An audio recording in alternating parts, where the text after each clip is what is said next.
On May 14, 1852, every newspaper in New Orleans reported the same auction. A young man, barely 23, sold for a price that shattered records across the entire South. They called him the most beautiful male slave ever brought to the St. Louis Hotel auction block. But what those papers didn't print, what the auctioneers never revealed, was the secret that made his sale not just extraordinary, but impossible. 7 witnesses would later swear, under oath, that the young man standing on that platform couldn't have existed. Not because of how he looked, but because of who he was. The city's most powerful families fought to own him.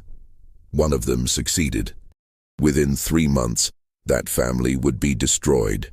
The records of his sale were sealed by the Louisiana legislature in 1853 and have never been opened. Until now, no one has asked the question that should have been obvious from the beginning. Why would anyone pay a fortune for a slave who was already legally free? Before we continue with the story of the St. Louis Hotel and the young man who should never have been there, I need to ask you something. If you're listening from Louisiana, Mississippi, or anywhere along the Gulf Coast, leave a comment telling me your state, because what happened in New Orleans in 1852 might have echoed into your own family's history. And if you want to hear more stories like this, stories they tried to bury, hit that subscribe button right now. The answer to that question begins not in New Orleans, but in a place most people have never heard of, a plantation that doesn't appear on any modern map. Rivière-au-Can Plantation sat 43 miles upriver from New Orleans, a sprawling sugar empire that had belonged to the Devereux family since 1791. By 1852, it was one of the most profitable operations in Louisiana, producing over 800 hogsheads of sugar annually and employing, if that word can be used, 217 enslaved people. The main house was a testament to Creole grandeur, 3 stories of whitewashed brick, with galleries wrapped around each level, supported by columns that had been shipped from France in 1803. Live oaks lined the river approach, their branches so heavy with Spanish moss they created a tunnel of green shadow that visitors found either enchanting or oppressive, depending on their temperament. The Devereux family were Creole aristocracy, French-speaking Catholics who traced their lineage back to Normandy and considered themselves separate from, and superior to, the American planters who had flooded Louisiana after the purchase. They spoke French at home, attended Mass in Latin, and married within a tight circle of families whose names appeared in the original French colonial records. To be Creole was to belong to a culture that predated American Louisiana, one that had its own rules, its own hierarchies, its own understanding of race and status that didn't quite align with the binary system Americans preferred. Monsieur Anatole Devereux, the plantation's owner in 1852, was 56 years old, a widower for 8 years, and by all accounts a man of refined tastes and careful business practices. He kept meticulous records in leather-bound ledgers, each entry written in his precise cursive, each number verified twice. He attended Mass every Sunday at St. Augustine Church in New Orleans, sitting in the same pew his father had purchased in 1802. He belonged to the right clubs, invested in the right banks, and married his 3 daughters to the right families. His reputation was spotless, a man who honored his contracts, paid his debts, and treated his slaves, as he would say, with appropriate Christian consideration. His younger brother, Christophe, was another matter entirely. Christophe Devereux had always been the charming one, the handsome one, the one who could talk his way into any social gathering and out of any responsibility. While Anatole learned sugar cultivation and plantation management, Christophe learned poetry, piano, and the art of spending money he didn't have. When their father died in 1821, he left the plantation entirely to Anatole, giving Christophe only an allowance with the stipulation that he never involve himself in the family business. Christophe, then 24, took the allowance and left for Paris within 6 months. For 6 years, he sent cheerful letters full of descriptions of Parisian life, the theaters, the salons, the cafes where intellectuals debated philosophy until dawn. Anatole paid his debts and sent money when requested, considering it a small price for peace. Then, in 1827, Christophe had done something unexpected. He'd married. The letter announcing the marriage arrived in October, accompanied by a small daguerreotype that must have cost a week's rent. The woman in the image was young, perhaps 20, with delicate features and dark eyes that seemed to look directly through the camera. She wore a simple but elegant dress, and her hair was arranged in the latest Parisian style. The caption on the back, in Christophe's flowing hand, read, "Céleste Moreau Devereux, my wife, your sister-in-law. You would love her, mon frère." What Christophe didn't mention, what the daguerreotype made clear to anyone who looked carefully, was that Céleste had African ancestry. Not much.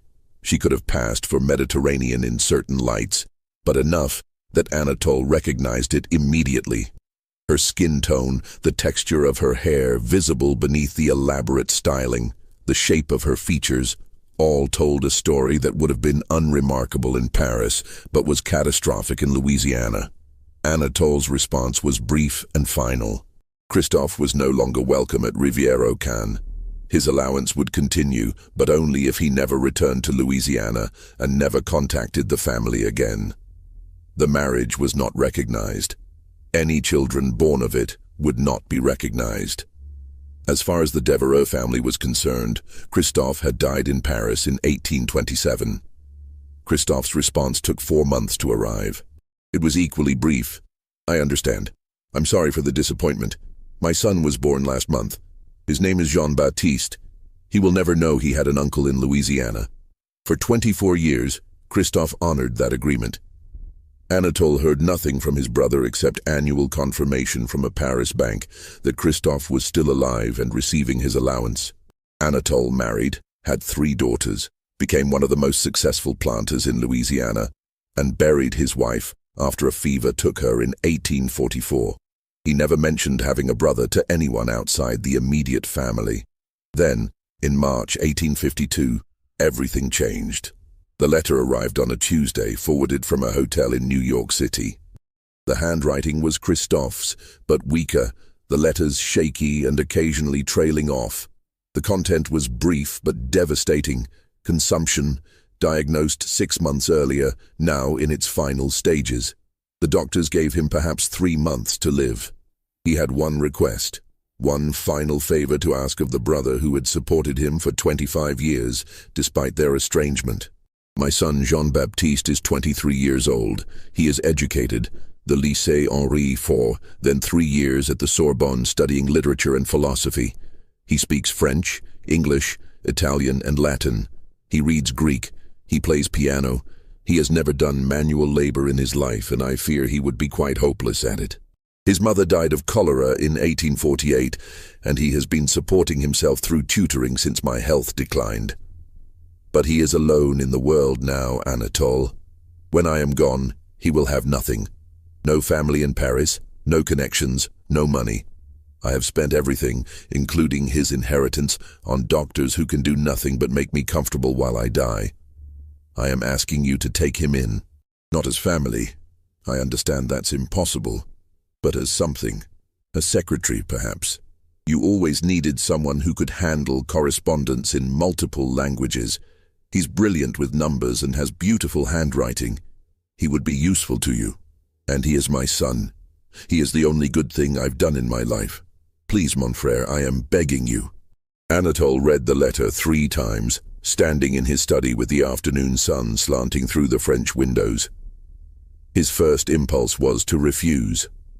The young man was his brother's son, yes, but also the son of a colored woman. In Paris, that might mean nothing. In Louisiana, it meant everything. To acknowledge Jean-Baptiste in any way was to risk questions, speculation, potential scandal. But Anatole was also a practical man, and as he stood there, holding his dying brother's letter, an idea began to form.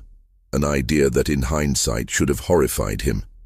That it didn't said everything about the kind of man he had become. He sat down and wrote a response. He would accept Jean-Baptiste at Rivière-aux-Cannes. The young man should book passage on the next available ship to New Orleans and then take a steamboat to the plantation. Anatole would meet him there and determine appropriate arrangements. He signed the letter, sealed it, and sent it express to New York. Then he sat alone in his study for a long time, thinking about opportunity and profit, and the strange ways that fate sometimes delivered both. Jean-Baptiste arrived at Rivière-aux-Cannes on April 3, 1852, on a Thursday afternoon that was unseasonably hot even for Louisiana. The steamboat from New Orleans docked at the plantation's private landing at 4 o'clock. Anatole was there to meet him, along with his overseer, a man named Gaines, and 3 of his most trusted house servants. What stepped off that boat made everyone present go very still. Jean-Baptiste Devereux was, without question, the most physically striking young man any of them had ever seen. He was tall, over 6 feet, with a slender, almost aristocratic build that suggested regular meals and no physical labor. His hair was black and wavy, worn slightly longer than was fashionable in America, in the Parisian style. His eyes were an unusual shade of green-gold, almost amber in certain light, with long, dark lashes that would have been the envy of any woman. His features were perfectly symmetrical, with high cheekbones, a straight nose, and a mouth that seemed designed for portraits. His skin was pale, not the ruddy paleness of Anglo-Saxon Americans, but the smooth, even paleness of fine porcelain, with just a hint of warmth that suggested Mediterranean ancestry rather than African. He could have passed for white in any city in America. In fact, he looked more European than Anatole himself, more refined, more polished, like something that had been carefully crafted rather than merely born. He was also clearly his brother's son. The resemblance to Christophe at that age was striking. The same elegant bone structure, the same graceful movements, the same natural charisma that made people want to look at him. Anatole felt an unexpected pang of grief looking at him, seeing his brother's face in this young stranger's features. Jean-Baptiste descended the gangplank, carrying a single leather trunk that looked expensive but worn, the kind of thing that might have been purchased 10 years earlier when money was less scarce. He wore a traveling suit of dark wool that had been well tailored, but showed signs of careful repair. A patch on one elbow, buttons that didn't quite match, cuffs that had been turned once already. His boots were polished but resoled. Everything about him suggested genteel poverty, the kind that maintains appearances while quietly starving. When he reached the bottom of the gangplank, he set down his trunk and looked directly at Anatole. For a moment, neither man moved. They were studying each other, Anatole seeing his brother's ghost, Jean-Baptiste seeing the uncle who had sent his father into exile 25 years earlier. Then Jean-Baptiste extended his hand. "Monsieur Devereux," he said in perfect French, his voice low and cultured, "I am Jean-Baptiste. Thank you for receiving me. I know this must be difficult for you. It is difficult for me as well." His tone was polite but not servile, respectful but not fearful. He spoke as an equal, or as someone who had been raised to believe he was equal to anyone, regardless of circumstance. Anatole didn't take his hand. Instead, he studied the young man for a long moment, his expression unreadable. He looked at Jean-Baptiste's clothes, his posture, his face. He looked for signs of his mother's ancestry, the telltale features that would mark him as colored under Louisiana law. But there was nothing obvious. The young man looked white. More than white. He looked aristocratic, like something out of a French painting. That made him valuable. That also made him dangerous. "Follow me," Anatole said finally in French. He turned and began walking toward the main house without waiting to see if Jean-Baptiste complied. Gaines, the overseer, stepped forward and picked up Jean-Baptiste's trunk without a word. The 3 house servants, 2 women and 1 man, all of them light-skinned Creoles who served in the main house, stood back and watched as Jean-Baptiste followed Anatole up the path. One of the women, Marie-Claire, would later tell others that the young man walked like someone going to his execution, steady, calm, but with an awareness that something terrible was about to happen. They didn't go to the main house. Instead, Anatole led Jean-Baptiste to a small cabin behind it. one of several buildings that housed the household servants who weren't trusted enough to sleep in the main house itself, but were too valuable to be housed with the field workers. The cabin was simple but adequate, one room with a bed, a table, a chair, a wash basin, and a small fireplace. The April heat made the fireplace unnecessary, but it would be welcome in winter, if Jean-Baptiste was still there in winter. "This will be your quarters," Anatole said, still in French. "I will send someone with food and water. We will speak tomorrow morning about your duties. Do not leave this cabin tonight. Do not speak to anyone. Do you understand?" Jean-Baptiste looked around the cabin, then back at his uncle. "I understand," he said quietly. "May I ask a question?" "No," Anatole said. "Tomorrow." He left, taking Gaines with him, leaving Jean-Baptiste alone with his trunk and his thoughts. That night Marie-Claire brought food to the cabin: rice, beans, a piece of chicken, bread. She knocked softly, and when Jean-Baptiste opened the door, she handed him the tray without meeting his eyes. "Thank you," he said in French, and she looked up, surprised that he spoke her language. "You're his nephew?" she asked, also in French, keeping her voice low. Jean-Baptiste nodded. "My father's brother. Does he know about your mother?" Jean-Baptiste smiled, but there was no humor in it. "Yes, he knows." Marie-Claire looked at him for a long moment, her expression unreadable. Then she said very quietly, "Be careful. Monsieur Devereux is not a cruel man, but he is a practical one. And sometimes practical men do terrible things because they make sense on paper." She left before Jean-Baptiste could respond. He stood in the doorway, watching her walk back to the main house, and felt the first real stirrings of fear since arriving in Louisiana. Not fear of violence or cruelty, but fear of something more insidious, being turned into a problem that needed solving, a complication that needed tidying, a thing rather than a person. He ate the food because he was hungry, having eaten almost nothing on the journey from New York. Then he sat at the small table and took out the items from his trunk. A few changes of clothes, all carefully folded, several books, including a worn copy of Montaigne's essays and a French Bible, a packet of letters from his father, tied with string, and most importantly, a leather portfolio containing his papers. His birth certificate from Paris, listing his parents as Christophe Devereux and Céleste Moreau. His baptismal record from Église Saint-Sulpice. His completion certificate from the Lycée Henri Alph. Letters of recommendation from 2 of his professors at the Sorbonne. All of it in French, all of it official, all of it proving beyond any doubt that he was who he said he was. A free man, born free, educated, with no connection whatsoever to slavery. He laid the papers out on the table and looked at them for a long time. Then, acting on an instinct he couldn't quite name, he took out a sheet of paper and began writing a detailed inventory of everything in the portfolio, including the dates, issuing authorities, and exact wording of each document. He wrote in tiny, precise French, filling 2 pages with documentation of his documentation.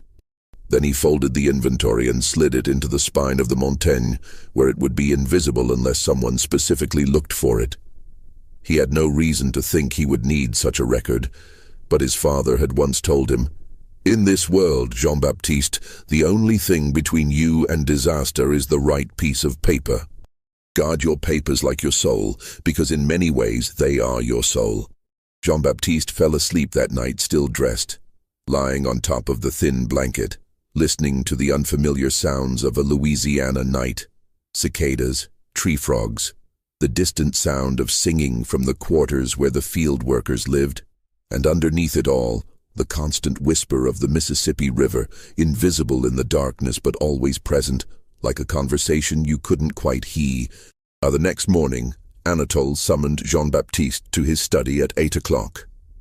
The study was impressive, floor-to-ceiling bookshelves, most of them filled with ledgers rather than literature, a massive desk made from Louisiana cypress, windows overlooking the sugar fields, and on the walls, portraits of Devereux ancestors going back 3 generations. Jean-Baptiste stood in front of the desk, while Anatole sat behind it, the physical arrangement making the power dynamic, unmistakable. You have your papers? Anatole asked in French. Yes, monsieur. I will need to examine them. For your protection, you understand. There are many documents circulating in Louisiana that are fraudulent. I want to ensure yours are authentic. Jean-Baptiste hesitated. Every instinct told him this was wrong, that handing over his papers was handing over his freedom. But he also understood that he had no choice. He had nowhere else to go, no money, no connections in America. His father was dying or perhaps already dead in New York. He was alone in a state where his appearance might pass for white, but his ancestry absolutely did not. He retrieved the portfolio from his cabin and returned to the study. Anatole spent 20 minutes examining each document, occasionally making notes in a small leather notebook. When he finished, he placed the papers in his desk drawer and locked it. These appear authentic, he said. I will keep them here for safekeeping.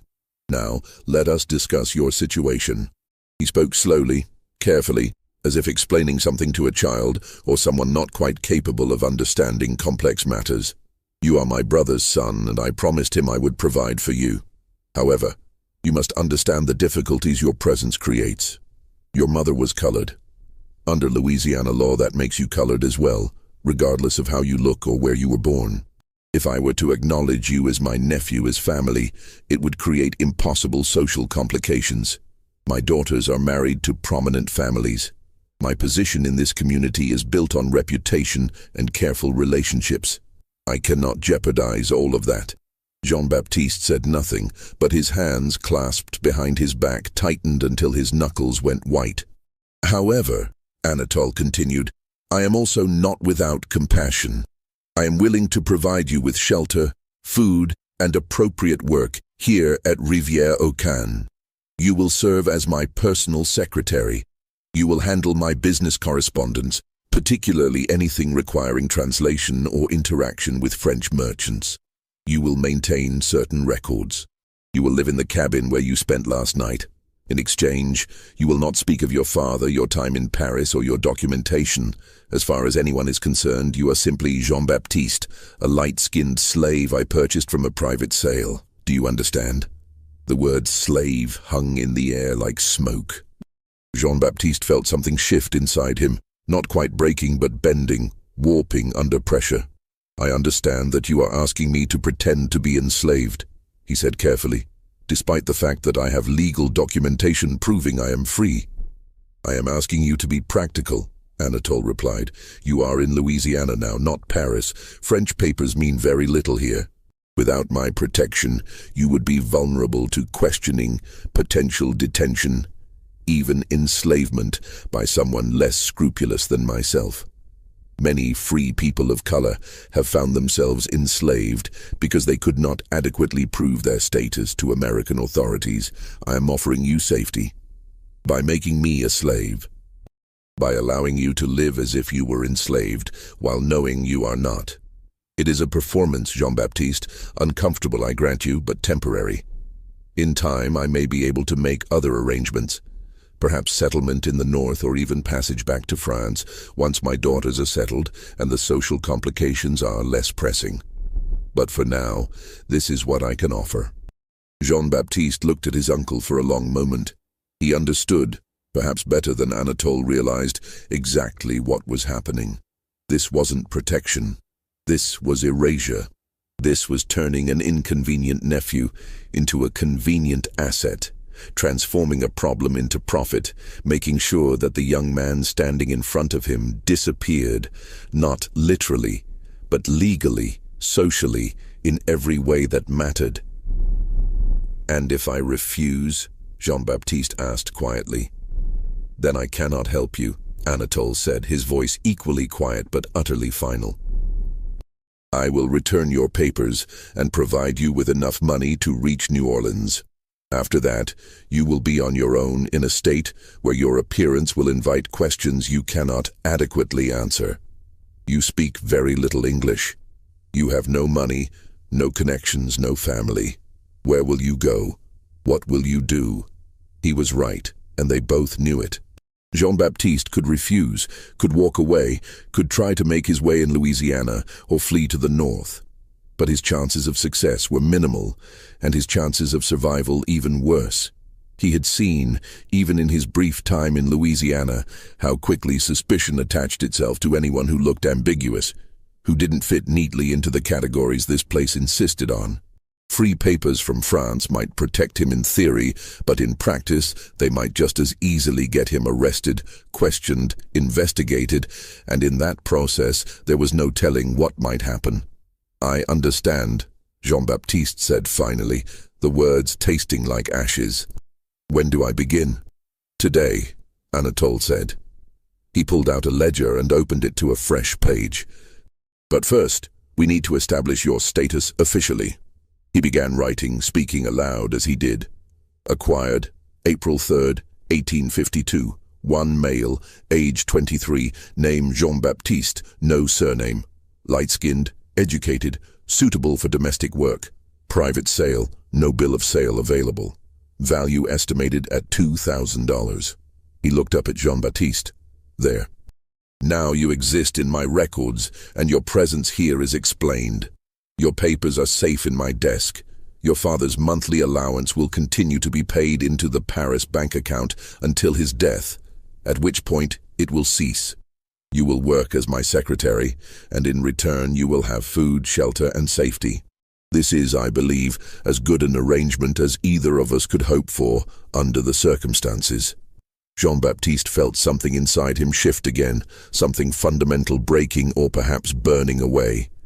He had known, intellectually, that his uncle had the power to do this. But knowing and experiencing were different things. Standing in that study, watching Anatole transform him from a person into property with a few strokes of a pen, Jean-Baptiste understood that he had entered a different world, one where the documents in that locked drawer meant nothing compared to the document Anatole had just created. "May I ask one question, monsieur?" Jean-Baptiste said, his voice carefully neutral. "Of course. Did you ever intend to help me?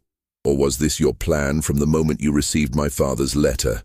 Anatole looked at him for a long moment, and something that might have been regret flickered across his face. Or perhaps it was just the morning light changing. "I intended to do what was practical for both of us," he said finally. "Now let me show you where you will work." For 5 weeks, the arrangement functioned exactly as Anatole had planned. Jean-Baptiste served as his secretary, working in a small office adjacent to Anatole's study. He translated business correspondence, letters from French wine merchants, French silk importers, French banks. He maintained certain sensitive records that Anatole preferred to keep in French, knowing that most Americans, including his own overseer, couldn't read them. He even advised on investments, his Sorbonne education proving useful in analyzing complex financial arrangements. He was brilliant at the work, which shouldn't have surprised anyone who looked at his education but somehow did. Anatole found himself consulting Jean-Baptiste on matters that went beyond simple translation, asking his opinion on contract terms, on the reliability of certain business partners, on the likely impact of political developments in Europe on American markets. Jean-Baptiste answered carefully, precisely, offering analysis without presumption, making it clear that he understood his position even as he demonstrated abilities far beyond what that position should have included. The other enslaved people at Rivière-aux-Quins didn't know what to make of him. He looked white but lived in the cabins. He spoke French but worked as a secretary. He was educated but enslaved. He existed in a category that didn't quite make sense and that made everyone uncomfortable. Some of the house servants, Marie-Claire, Thomas the stable hand, an older woman named Eugénie who ran the kitchen, were kind to him in small ways, bringing him extra food, warning him when Anatole was in a particularly foul mood, teaching him the unwritten rules of plantation life. Others avoided him, suspicious of anyone who occupied such an ambiguous space. Jean-Baptiste navigated this carefully, accepting kindness when it was offered but never presuming on it, keeping mostly to himself, spending his evenings in his cabin reading the books he'd brought from Paris. He wrote letters to his father in New York, even though he knew his father was probably already dead. He wrote in French, careful letters that said everything and nothing. "I am safe. I am working as a secretary. Uncle Anatole has been generous in his way. Please do not worry about me. I hope you are comfortable and not in pain. I think of you always. He never mailed the letters. He simply folded them and kept them in his trunk, like prayers that didn't need to reach their destination to fulfill their purpose. But Anatole had made a critical miscalculation. He had assumed that Jean-Baptiste's beauty and education would remain a private asset, something he could utilize quietly within the plantation's boundaries. He had not anticipated what would happen when he brought Jean-Baptiste to New Orleans. The trip occurred on May 7th, a Wednesday. Anatole needed to meet with several business partners to finalize arrangements for the upcoming sugar harvest. He decided somewhat impulsively to bring Jean-Baptiste with him. The young man could take notes, translate if necessary, and demonstrate Anatole's cosmopolitan sophistication. "Look, I have a secretary who speaks 4 languages. They traveled by steamboat, arriving at the New Orleans docks at 10 in the morning. The city was at its most vibrant, the levee crowded with ships from every corner of the world, the streets thronged with merchants and slaves and free people of color and tourists and con men and everyone else who made New Orleans the most complex, contradictory city in America. Anatole had arranged meetings at his club and at 2 private homes, each one involving discussions of contracts, prices, shipping arrangements. Jean-Baptiste accompanied him to all of them, standing quietly in corners, taking notes when requested, occasionally translating a phrase from French to English or vice versa.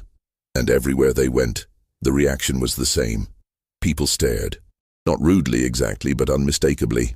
Women found reasons to pass close to where Jean-Baptiste stood. Men studied him with the assessing gaze usually reserved for horses or expensive furniture.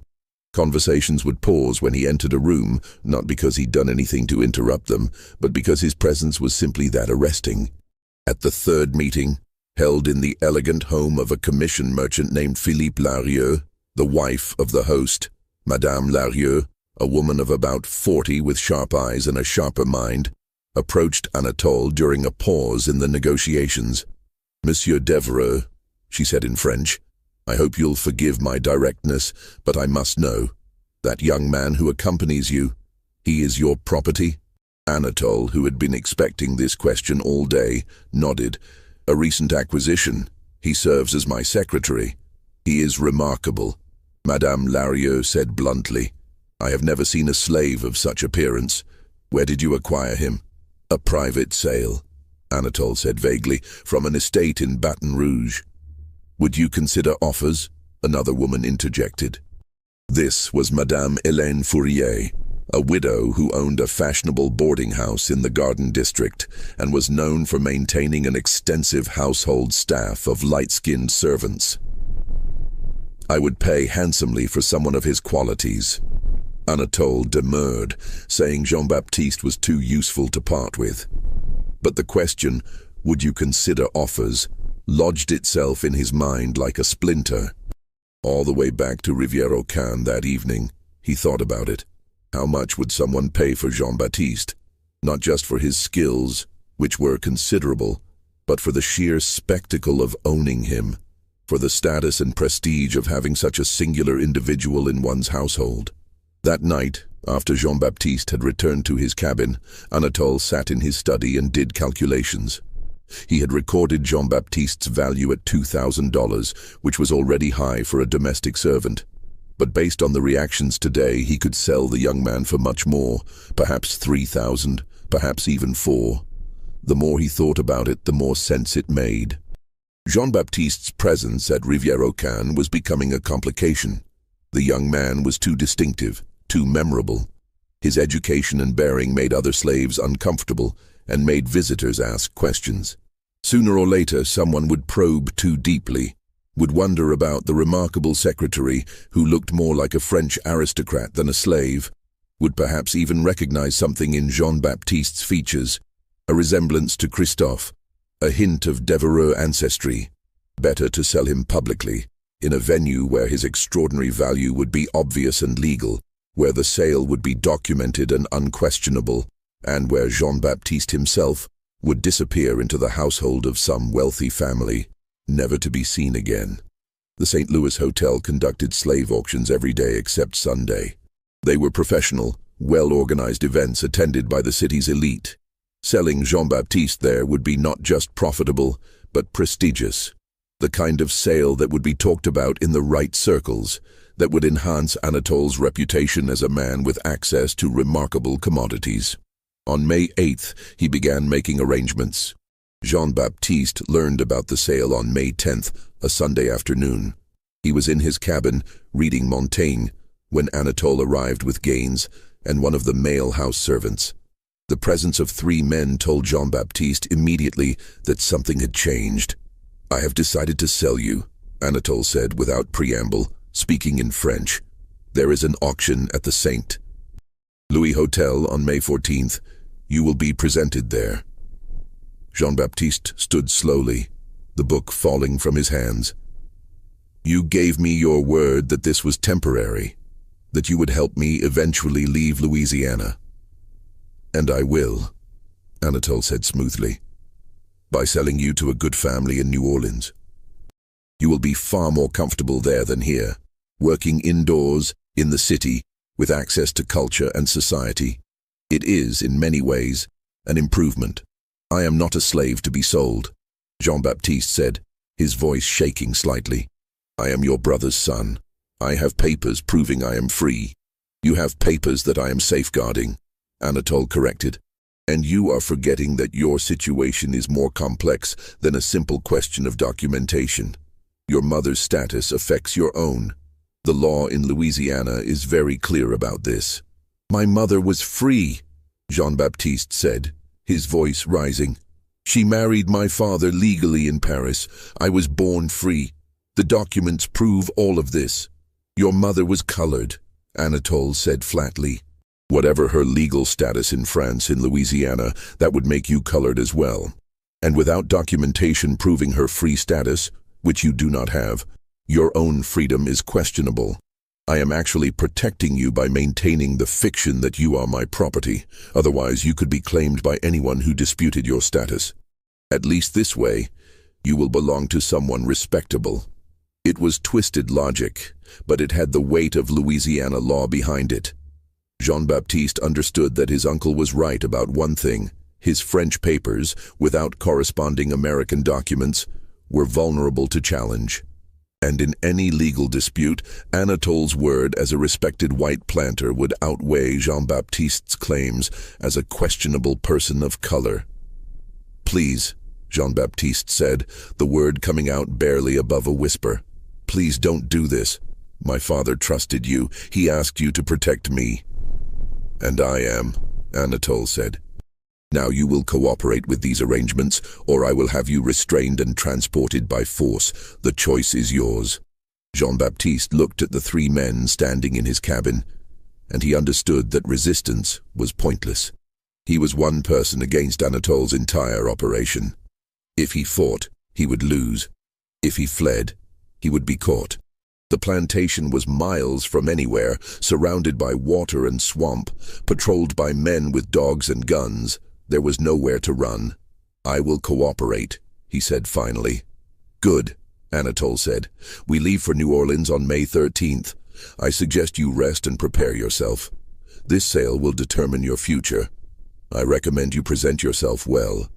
They left, locking the cabin door from the outside. Jean-Baptiste heard the key turn, heard their footsteps fade away, and then he was alone in the locked room with the realization that in 4 days he would be standing on an auction block, being sold like furniture or livestock. He sat on the edge of the bed, trembling, not with fear exactly, but with a rage so intense it frightened him. He wanted to destroy something, to scream, to fight. But there was nothing to destroy except his few possessions, nowhere for screaming to reach, and no one to fight except the walls of his prison. Instead, he did the only thing he could think of. He took out a piece of paper and began to write. He wrote for 3 hours, documenting everything that had happened since his arrival in Louisiana. His reception at the plantation, the conversation in Anatole's study, the confiscation of his papers, the entry in the plantation ledger classifying him as property, the trip to New Orleans, the decision to sell him. He wrote in precise legal French, the kind of language that would be unmistakable in its meaning. He wrote knowing that the letter might never reach anyone, but also knowing that he had to try, had to create some record that he had existed as a person and not just as property. When he finished, he addressed it to the French consulate in New Orleans. He didn't know if they would help, if they could help, if they even cared about a half-French citizen being sold into slavery in Louisiana. But they were the only authority he could think of that might have jurisdiction, that might see him as something other than a commodity. He folded the letter carefully and hid it in the spine of his montagne, the same place he'd hidden the inventory of his papers. Then he lay down on the bed and stared at the ceiling, thinking about his father, who was probably already dead, who had trusted his brother to protect his son, who had died believing that trust had been honored. The next morning, the cabin was unlocked. Gaines brought him food and told him he could move freely around the plantation grounds but not leave them. Jean-Baptiste spent the day in a kind of fugue state, walking the perimeter of the property, memorizing every detail. The sugar fields stretching to the horizon, the quarters where 200 people lived in bondage, the main house where Anatole sat in his study calculating profits, the river flowing past endlessly, indifferent to everything happening on its banks. On May 12th, Thomas found him standing by the stables and approached cautiously. "I heard what's happening," Thomas said in French, keeping his voice low. "I'm sorry." Jean-Baptiste looked at him. This man who had shown him kindness for no reason except basic human decency. "Will you do something for me?" he asked quietly. "If I can." Jean-Baptiste retrieved the letter from his cabin and pressed it into Thomas's hands. "After the auction, not before, after. Take this to the French consulate on Chartres Street. Give it to anyone there and tell them it's urgent. Can you do that?" Thomas looked at the letter, then at Jean-Baptiste. "You think it will help?" "I don't know," Jean-Baptiste admitted. "Probably not. But I have to try something." Thomas nodded and tucked the letter inside his shirt. "I'll do it. Day after the auction." "Why are you helping me?" Jean-Baptiste asked. Thomas smiled, but it was a sad smile, full of understanding that went beyond words. "Because sometimes doing the right thing is all we got, even when it doesn't change anything." On May 13th, Anatole, Gaines, and Jean-Baptiste left for New Orleans by steamboat. They arrived in the evening and stayed at the St. Louis Hotel itself, though Jean-Baptiste was housed not in a guest room, but in a secure room on the ground floor, where valuable property was kept before sale. The room had a bed, a wash basin, and barred windows.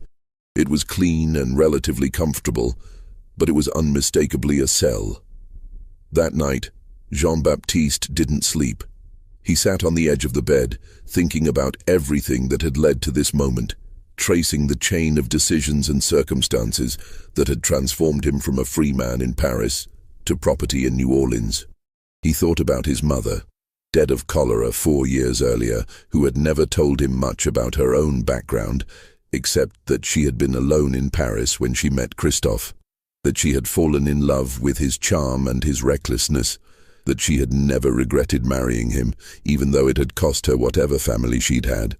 He thought about his father, dying or dead in New York, who had spent 25 years in exile rather than give up his wife and son.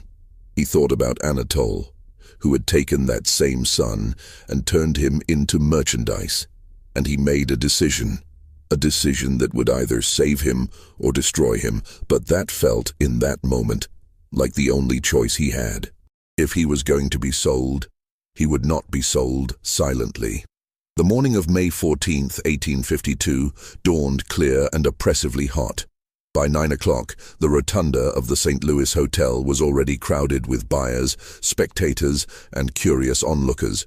The hotel's auction block, located in the center of the magnificent rotunda beneath a soaring dome, was a raised marble platform that had seen thousands of sales over the years. Furniture, jewelry, real estate, and human beings. Anatole arrived early, accompanied by Gaines and Jean-Baptiste. He had dressed Jean-Baptiste carefully for the occasion, A white linen shirt that emphasized his pale skin, dark trousers that suggested elegance, polished boots. His hair had been trimmed and brushed back from his face. He wore no jewelry, nothing that would distract from the spectacle of him. When they entered the rotunda at 10 o'clock, the reaction was instant and electric. Conversations stopped mid-sentence. Women turned and stared openly. Men leaned forward in their seats, assessing. The auctioneer, a professional named Perrault who had conducted thousands of sales, actually paused in his preparation when he saw Jean-Baptiste, his practiced composure momentarily shaken. Word had spread through the city's elite that something extraordinary was being offered today. The advertisements Anatole had placed in the newspapers had been deliberately vague but tantalizing. A rare offering, male domestic servant of exceptional qualities, educated, multilingual, suitable for only the finest household. Those who understood the coded language of such advertisements had come prepared to spend significant money. At 10:30, the auction began. Perrault stood at the podium and surveyed the crowd. "Ladies and gentlemen," he said in English, then repeated in French, "we have before us today an offering of singular quality. The property of Monsieur Anatole Devereux of Rivière-aux-Cannes Plantation. This young man represents the finest example of domestic service capacity available in our market." Jean-Baptiste was led to the platform by Gaines. He walked steadily, his face carefully composed, showing nothing of what he felt. When he reached the center of the marble platform, he stood perfectly still, his hands at his sides, his eyes focused on some middle distance. The effect was devastating. In the bright sunlight streaming through the dome, Jean-Baptiste looked almost otherworldly. His pale skin luminous, his amber eyes catching the light, his aristocratic features perfect from every angle. He was beautiful in a way that made people uncomfortable, because it disrupted all the categories they used to understand the world. He looked white, but stood on the auction block. He looked wealthy, but wore a slave's simple clothing. He looked educated, but was being sold like cattle. Perrault began the description. Age, 23 years, fluent in French, English, Italian, and Latin, literate in all languages, experienced in secretarial work, correspondence, bookkeeping, of gentle temperament and suitable for the most refined household, health certified excellent. Minimum bid set at $2,000. The bidding started immediately. A man in the front row raised his hand. 2,200. Before Perrault could acknowledge it, someone else called out, 2,500. Then, 3,000. The crowd was energized now, feeding off its own momentum. This wasn't just a purchase, it was a competition, a public display of wealth and taste. To own Jean-Baptiste would be to own something remarkable, something that elevated the buyer's status simply by association. 3,500, a woman's voice called out. Madame Hélène Fourier, sitting near the front, her eyes fixed on Jean-Baptiste with an intensity that was almost predatory. 4,000, counted Philippe Larieux, the commission merchant whose wife had first inquired about Jean-Baptiste. Anatole stood to the side, watching the bidding escalate, and felt a surge of satisfaction. He had been right. Jean-Baptiste was extraordinarily valuable, and this sale would be talked about for years. The bidding continued, 4,500, 5,000, 5,500. With each increase, the crowd grew more animated, more invested. This was spectacle, theater, a public performance of power and desire. At $6,000, most of the bidders dropped out. At 7,000, only Madame Fourier and Monsieur Larieux remained, their bids now clearly personal, each one refusing to let the other win. 7,500, Madame Fourier said firmly. 8,000. Larieux countered immediately. 8,500. 9,000. The crowd was silent now, transfixed. This was an unprecedented amount for a single domestic servant. The bidding had crossed from business into something more emotional, more irrational. Jean-Baptiste stood perfectly still throughout all of this, his face expressionless. But inside, something was building, not panic, not fear, but a cold, clear determination. He had made his decision during the sleepless night. Now he simply waited for the right moment. At $10,000, Madame Fourier hesitated. The sum was extraordinary, representing more money than many plantation owners earned in a year of labor. Perrault, sensing her uncertainty, looked toward Larieux. "Do I hear 10,500? Larieux nodded. 10,500. Perrault turned to Madame Fourier. "Madame, do you counter?" She looked at Jean-Baptiste one more time, her expression unreadable. Then she said clearly, $11,000. A collective gasp went through the crowd. $11,000 for a single slave was unheard of. Even the most valuable skilled artisans rarely sold for more than $3,000. This was history being made, a record that would stand for years. Perrault looked at Larieux. "Monsieur, do you counter?" Larieux hesitated. 11,000 was madness, a price that defied all economic logic. But he also couldn't bear to lose, to have Madame Fourier win this public competition. Before he could answer, Jean-Baptiste spoke. 3 words in French, barely loud enough to carry past the first few rows. "Je suis libre." I am free. The effect was instantaneous and total. Several people gasped audibly. Others looked confused. Had they heard correctly? Anatole's face went white, then flushed an angry red. Gaines moved toward the platform, but Perrault held up his hand, stopping him. The auctioneer looked at Jean-Baptiste, then at Anatole, then back at Jean-Baptiste. His professional composure was entirely gone, replaced by genuine uncertainty. In 30 years of conducting auctions, he had never had a slave claim freedom from the block. "Silence," Perrault said sharply. "You are not permitted to speak." Jean-Baptiste turned his amber eyes directly on the auctioneer. When he spoke again, his voice was clearer, stronger, carrying across the hushed rotunda with perfect clarity. "My name is Jean-Baptiste Devereux. I am the son of Christophe Devereux and the nephew of Anatole Devereux. I was born free in Paris, France, on March 12, 1829. I am a French citizen with full documentation of my birth and my free status. I arrived in Louisiana on April 3rd of this year at the invitation of my uncle. Upon my arrival, he confiscated my legal papers and fraudulently entered me into his plantation records as a slave. Under both French and Louisiana law, I cannot be legally enslaved. I am free. This sale is a fraud, and everyone participating in it, including the auctioneer and the bidders, is complicit in an illegal act."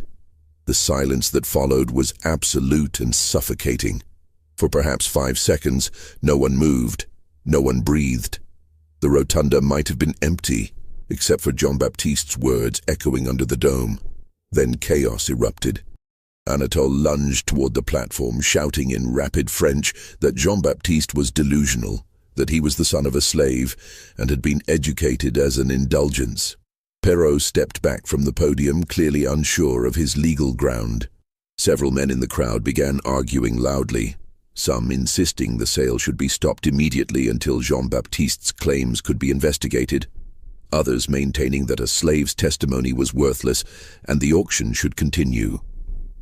Madame Fourier had gone very pale and was speaking urgently to a man beside her, apparently her lawyer. Larieux was demanding to see documentation, any documentation that would clarify the situation. In the middle of this chaos, something remarkable happened. A tall, thin man in clerk's clothing pushed through the crowd to the platform. He identified himself as François Mercier, assistant to the French consulate, and handed a folded document to Perrault. His voice, accented with metropolitan French, cut through the noise. "The French consulate has received documentation regarding Monsieur Jean-Baptiste Devereux. We confirm his birth registration in Paris in 1829, his baptism at Église Saint-Sulpice, and his status as a French citizen. We have on file his birth certificate listing his parents as Christophe Devereux, French citizen, and Céleste Moreau, free woman of color, resident of Paris. Under French law, he is free. We request that this sale be suspended immediately pending full legal review." The effect was explosive. Perrault looked at the document, then at Anatole, then at Jean-Baptiste, clearly calculating his own liability. If Jean-Baptiste was truly free and this sale proceeded, everyone involved could face legal consequences. But if Jean-Baptiste was not free and the sale was stopped, Anatole and the bidders would have grounds for complaint. Anatole, recovering from his initial shock, produced papers from his jacket, Jean-Baptiste's confiscated documents. "These are forgeries," he shouted, his voice tight with anger. "I have proof that this boy is the son of one of my slaves, a woman named Celeste, who died at my plantation in 1848. He has been fed lies about his parentage and has come to believe them. I intended to sell him to a good family in New Orleans where he might be disabused of these delusions. This interruption is a deliberate attempt to defraud the auction." He had prepared for this possibility, Jean-Baptiste realized with sickening clarity. Anatole had known there was a chance Jean-Baptiste might speak up, might claim freedom, and had prepared a counter-narrative. The slave Celeste at Rivière-aux-Cannes, conveniently dead 4 years earlier, gave him plausible deniability. Who could prove that Jean-Baptiste's mother, Celeste, and Anatole's slave Celeste weren't the same person? Who could definitively establish the truth? But Mercier from the consulate wasn't finished. He produced another document. "We also have a letter," he said, his voice carrying clearly, "written by Monsieur Jean-Baptiste and delivered to our office this morning. It details the circumstances of his arrival in Louisiana, the confiscation of his papers, and his fraudulent enslavement. The letter demonstrates knowledge of French law, French literature, and French society, consistent with his claimed education. We have forwarded copies to the Louisiana Attorney General and to the federal authorities. This matter is now under official investigation." Anatole went very still. A letter?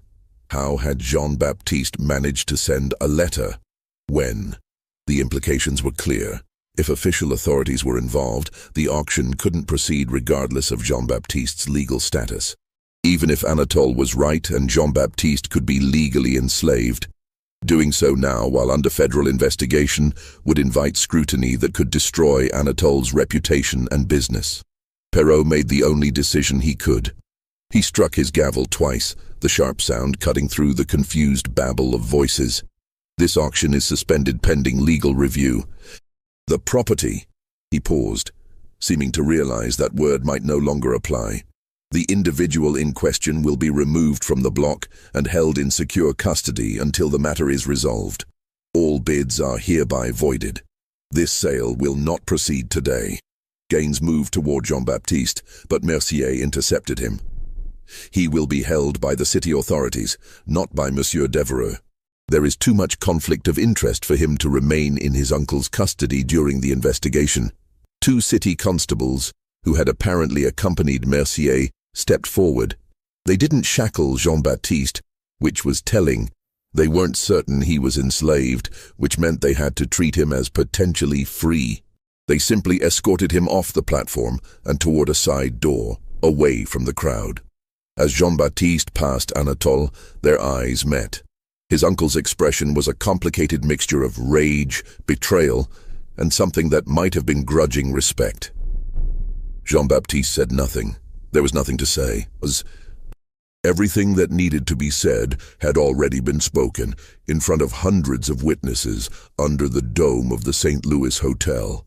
Jean-Baptiste was taken to a secure room in the Cabildo, the building that housed city government offices and jail cells. The room was neither a cell nor a guest room, something in between, reflecting his ambiguous status. He had a bed, a chair, a small table, a barred window. He was locked in, but not chained. He was guarded, but not treated as a criminal. For 3 days, he waited while lawyers and officials examined documents, took testimony, and tried to unravel the legal knot he and Anatole had created. During that time, several things happened. Christophe Devereux was confirmed dead, having passed away in New York on May the 2nd, 12 days before the auction. He had lived just long enough to receive Anatole's letter promising to care for Jean-Baptiste. Whether he had believed that promise or simply had no choice but to hope, Jean-Baptiste would never know. The French consulate confirmed that all of Jean-Baptiste's documents were authentic, that there was indeed a birth record in Paris for Jean-Baptiste Devereux, son of Christophe and Céleste, registered as a free birth. Anatole produced 3 witnesses who swore they had known a slave named Céleste at Rivière-aux-Cannes, that she had died in 1848, and that she had told them her son was named Jean-Baptiste. The witnesses were all enslaved people themselves, their testimony valuable under Louisiana law despite their status. The legal question became impossibly complex. If Céleste Moreau in Paris and Céleste the slave at Rivière-aux-Cannes were the same person, when had she been enslaved? Before Jean-Baptiste's birth, or after? If before, he was enslaved regardless of his birth location, under the principle of partus sequitur ventrum, status follows the mother. If after, or if they were different people, he was free. No one could definitively prove which version was true. On May 17th, a judge named Thibault, a man known for careful deliberation and a certain sympathy toward free people of color, issued his ruling. It was a masterpiece of legal ambiguity that essentially resolved nothing while preventing immediate harm. The ruling stated, Jean-Baptiste's legal status could not be definitively determined from the available evidence. The documents suggested he was born free in France. The testimony suggested he might be the son of an enslaved woman. Without the testimony of Céleste herself or additional documentary evidence proving her status at the time of Jean-Baptiste's birth, no conclusive determination could be made. Therefore, the attempted sale was declared void. Anatole could not sell Jean-Baptiste as a slave unless he could prove, beyond reasonable doubt, that Jean-Baptiste had been born enslaved. The burden of proof was on Anatole. Until such proof was provided, Jean-Baptiste's status would remain undetermined and he could not be held in slavery. Furthermore, Jean-Baptiste could not immediately claim the full rights of a free person without additional proof of his mother's free status. He existed in a legal gray area, not definitively enslaved, not definitively free. The practical effect, Jean-Baptiste was released from custody but barred from leaving Louisiana without permission. Anatole was prohibited from claiming Jean-Baptiste as property. The matter was technically open pending additional evidence, but since the key witnesses were all either dead or enslaved, additional evidence was unlikely to emerge. It was a non-ruling that protected everyone. Anatole's reputation was preserved. He could claim he had acted in good faith based on the information available to him. The auction house was protected from liability since the sale had been stopped.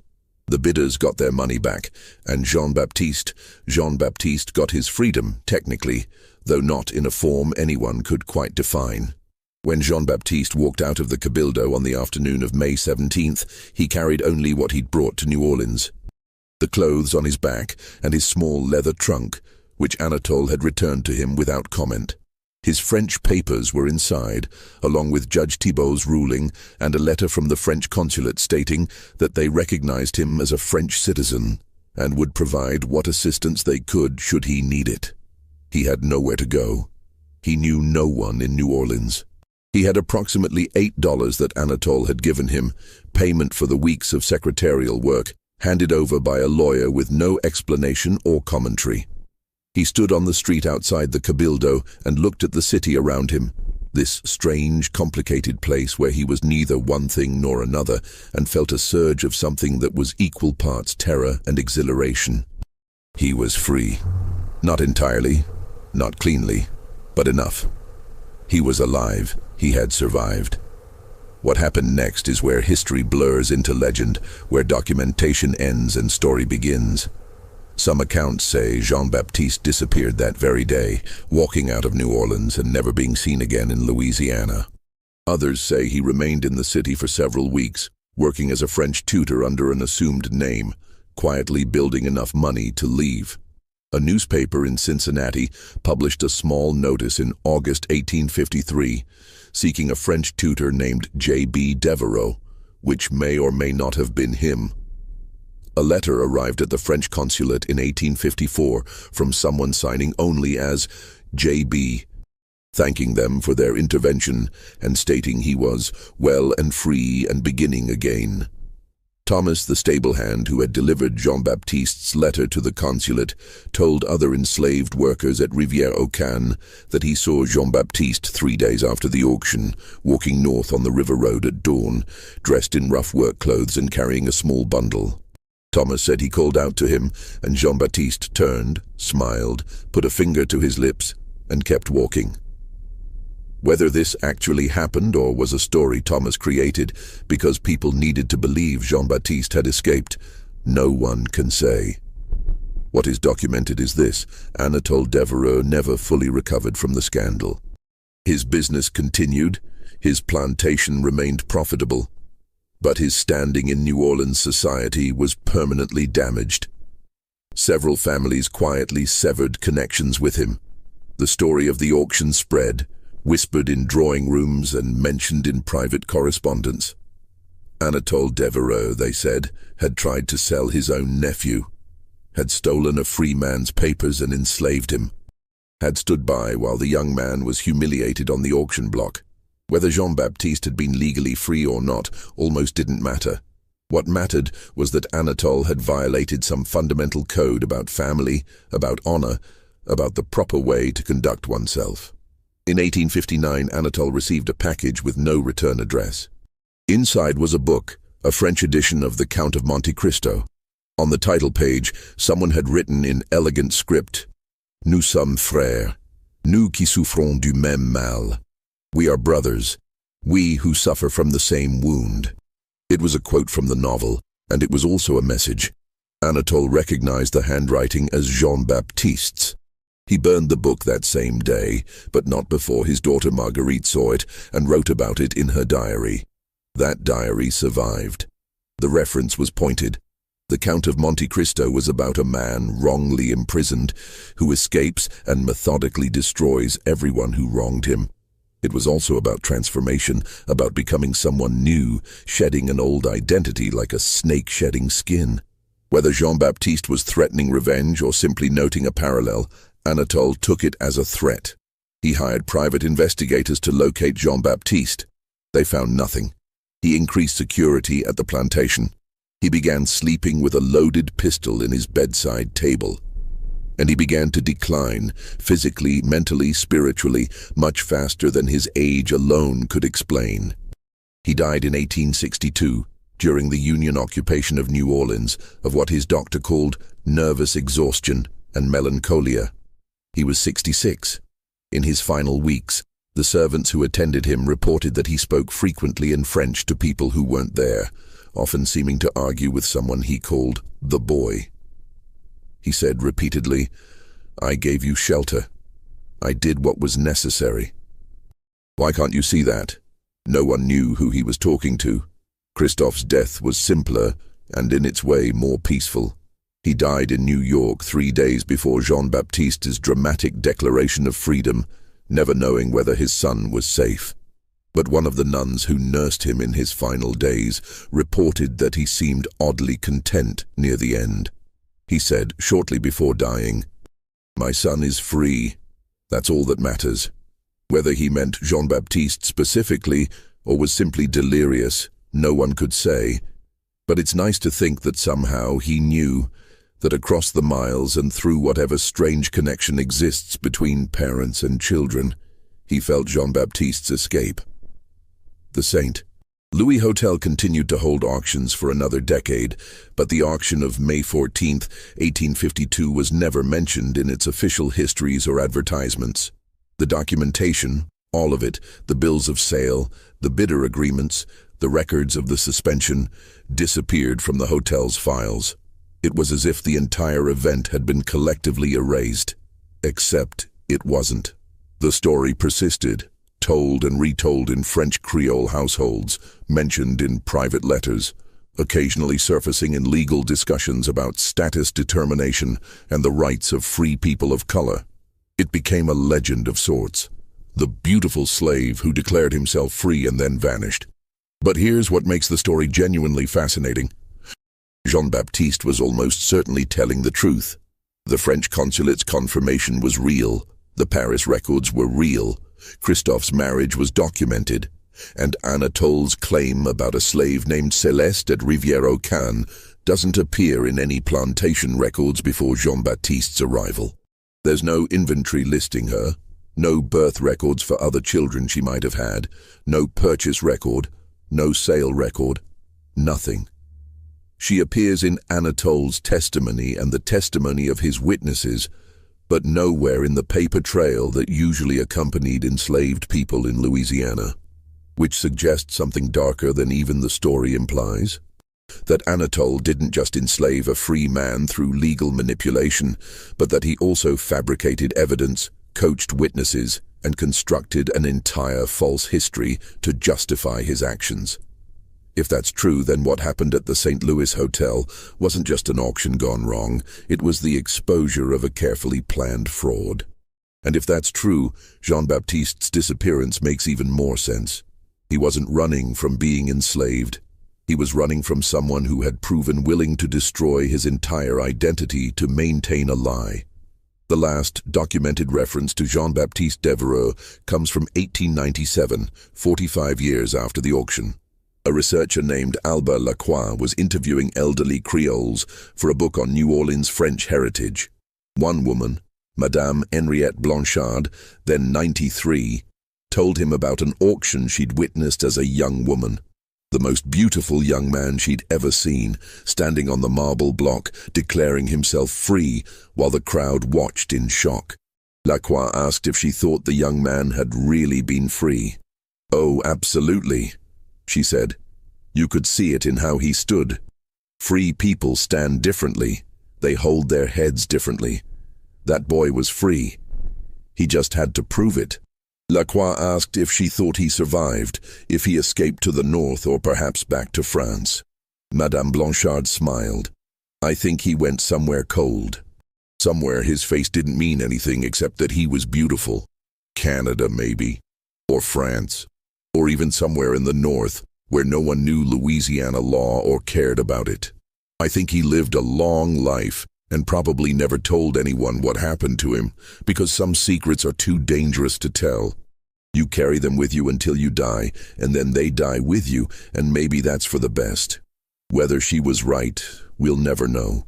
But the fact that the Louisiana legislature sealed the auction records in 1853 and has kept them sealed ever since suggests that someone, somewhere, thought the full truth was dangerous. Those records remain classified to this day. Several historians have petitioned for access. Every petition has been denied. The official reason is always the same: privacy concerns regarding status determinations of potentially living descendants. But Jean-Baptiste would have been born in 1829. Anyone who could be his direct descendant would now be several generations removed, and privacy concerns typically don't extend that far, which suggests the real reason the records remain sealed is different. Maybe they contain proof that Anatole committed fraud. Maybe they reveal complicity by other prominent families. Maybe they simply document an injustice so brazen that opening the records would force official acknowledgement and apology, which institutions prefer to avoid. Or maybe the records contain evidence of where Jean-Baptiste went, what name he used, where he settled. Maybe somewhere in those sealed documents is the answer to the question everyone wants to know. Did he make it? Did he really escape? Did he build a new life somewhere, under a new name, becoming someone else entirely? The evidence we have suggests he did. The letter to the consulate in 1854, the book sent to Anatole in 1859, the complete absence of any record of Jean-Baptiste being recaptured or re-enslaved, the silence where there should have been noise if Anatole had found him. All of it points toward escape, survival, reinvention. Maybe Madame Blanchard was right. Maybe Jean-Baptiste went somewhere cold, Montreal or Paris or Boston or somewhere else entirely, and simply started over. Maybe he became a French teacher or a translator or a bookkeeper or anything else that would allow him to use his education while avoiding scrutiny. Maybe he married, had children, grew old, and died without ever telling anyone about the 3 months in 1852 when he had been neither enslaved nor free. when his entire existence had hung in balance while strangers debated his humanity. If that's true, then somewhere in the records of Montreal or Paris or Boston or a dozen other cities, there might be a death certificate for a man with a French name, born around 1829, occupation listed as tutor or clerk, with no other details. And if someone found that certificate and traced it back, they might discover that it belonged to Jean-Baptiste Devereux, who was auctioned in New Orleans and declared himself free and then vanished into legend. But maybe that's not the right question. Maybe the question isn't whether Jean-Baptiste escaped, or where he went, or what happened to him. Maybe the question is why we need to know. Why this story, out of thousands of similar stories from that era, has persisted. Why people still search for Jean-Baptiste Devereux in old records and census documents and shipping manifests. I think it's because his story does something rare. It shows someone refusing to disappear. Most people in his situation simply vanished from history, swallowed by a system designed to erase them. But Jean-Baptiste didn't vanish.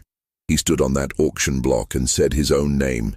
He claimed his identity in front of hundreds of witnesses. He forced the system to acknowledge him, even if it couldn't quite figure out how to categorize him. And then, yes, he disappeared. But he disappeared on his own terms, after making sure everyone knew exactly who he was. That's not erasure, that's transformation. That's choosing to become invisible rather than being forced into invisibility. There's a profound difference. This mystery shows us something important about identity, freedom, and the terrible fragility of both in a world where your status as a human being could be determined by the color of your skin, the circumstances of your birth, and the cruelty or kindness of your relatives. Jean-Baptiste Devereux should never have been on that auction block.